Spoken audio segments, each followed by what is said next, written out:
준혁 의원님 수고하셨습니다. 다음으로 존경하는 서범수 의원님 질의 이어가 주시기 바랍니다. 예, 서범수 의원입니다. 먼저 후보자님 현재 소장 후보자 지명 축하드립니다.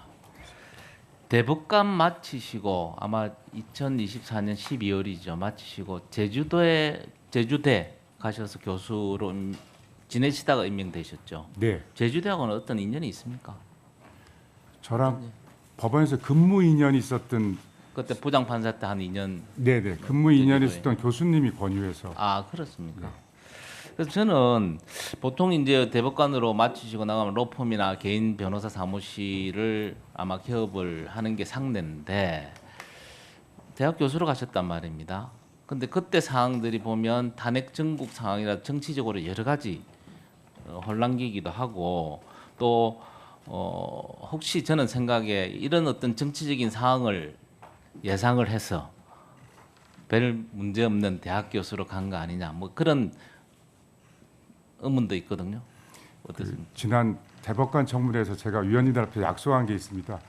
영리 목적의 변호사 활동하지 않는다라고 했기 때문에 저에게 선택지는 사실 뭐 알겠습니다. 예.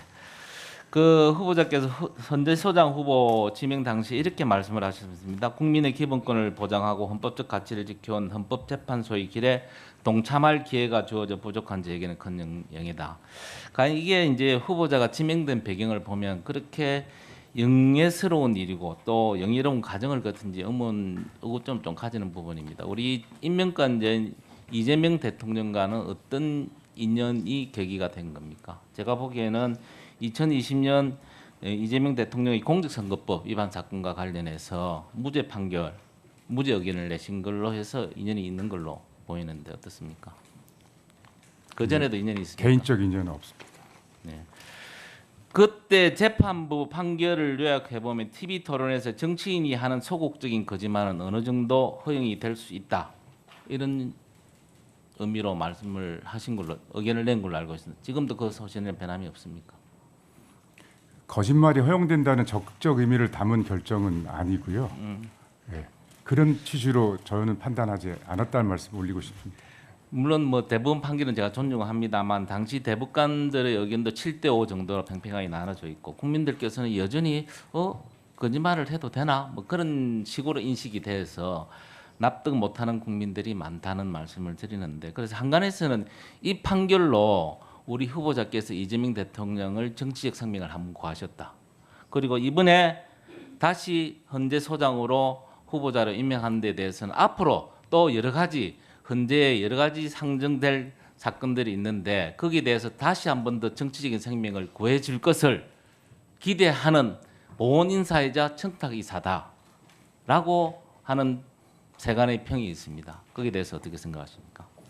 종전 대법원 판결에 제가 담았던 생각은 그 사안의 그 법리적 쟁점에 대한 판단의 결과로 나온 거라는 점을 위원님에게 거듭 강조해서 말씀드리고요. 그런 우려에 대해서 늘 의식하고 경계하도록 하겠습니다. 그런데 만약에 우리 이재명 대통령이 그때 공직선거법 때 우리 후보자를 무죄 의견을 안 냈으면 헌재 소장으로 지명을 하셨겠느냐? 저는 그게 아니라고 보거든요. 그런 여러 가지 부분들이 정치적으로 얽혀 있는 것 같아. 특히 이제 현재 더불어민주당이 추진하고 있는 법안 중에 허위사실 공표죄 중 행위를 삭제하는 공직선거법 개정안도 있고요. 그 다음에 헌법 제84조의 대통령 불소집 특권과 관련해서 대통령 임기 중에는 재판을 중단한다는 형소법 개정안도 나와 있습니다. 이게 아마 통과가 되면 헌법재판소로 또 헌법소원위원 법률 심사하기 위해서 안 가겠습니까? 그런 부분들 때문에 사실은 우리 후보자가 임명된 부분에 대해서는 조금 의아해하고 있다, 의구심을 가지고 있다라는 이야기입니다. 만약에 그렇다면 결국 대한민국은 범죄와의 전쟁에서 패배하게 되는 것이 아니냐. 오직 한 사람을 위한 입법으로 위인 설관을 넘어서 위인 설법까지 되는 그런 행국이 될 수 있다라는 말씀을 먼저 드립니다. 그리고 후보자님, 누구도 자기의 사건에서 재판관이 될 수 없다는 말은 들어보셨죠? 네. 뭐 늘상 그런 네. 의식을 하고 계셨을 거 네네. 아닙니까? 근데 이런 차원에서 조금 전에 제가 말씀드린 그런 차원에서 보면 결국 이재명 대통령께서 자기 재판에 방탄용 인사를 기용한다. 즉 자판기 인사다라는 세간의 평가도 있습니다. 그 부분에 대해서는 어떻게 생각하십니까? 그 대통령의 인사에 대해서는 소장 후보로서 제가 위원님 말씀에 답변을 드릴 수 없음을 좀 양해해 주시면 그래서 고맙겠습니다. 저희들이 생각하기에는 후보께서 만약 소장이 되면 누르는 물품을 원하는 물품이 나오는 누르면 원하는 물품이 나오는 자판기 마냥 이재명 대통령의 입맛에 맞는 헌법재판소 심판을 할 것이 아니냐라는 의구심이 있습니다. 우리 후보자께서 모두 발언에 부당한 내부 사정에 흔들림 없이 오직 헌법과 법률에 따라 재판이 이루어짐을 국민 누구나 납득할 수 있도록 하겠습니다.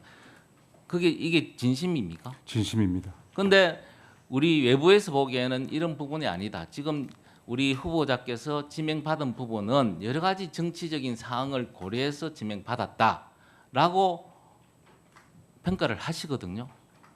혹시 동의가 돼서 헌법재판소장으로 임명을 하시면 그런 어떤 불식을 완전히 배제를 시켜주셔야 정말 우리 헌법의 최고기관인 헌법재판소의 위상이 세워질 수 있다라고 간곡하게 말씀을 좀 드립니다.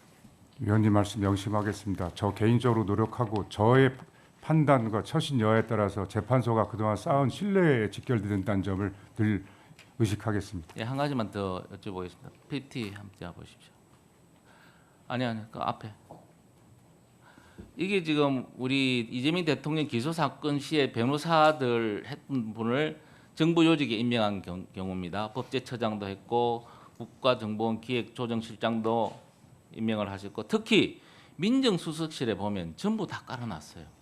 그래서 이게 지금 어째 보면 용산 민정포럼이라고 명명할 정도로 자기가 은혜를 받았든지 자기가 변호를 했 이게 과연 옳은 이야기냐, 옳은 일이냐, 우리 후보자님 간단히 대답. 위원님 말씀 취지는 알겠습니다만 제가 이 상황에 대해서 답변하는 것은 좀 적절치 않다는 점을 양해해 주시면 고맙겠습니다. 네, 수고하셨습니다. 다음으로 박지혜 위원님 질의해 주시기 바랍니다.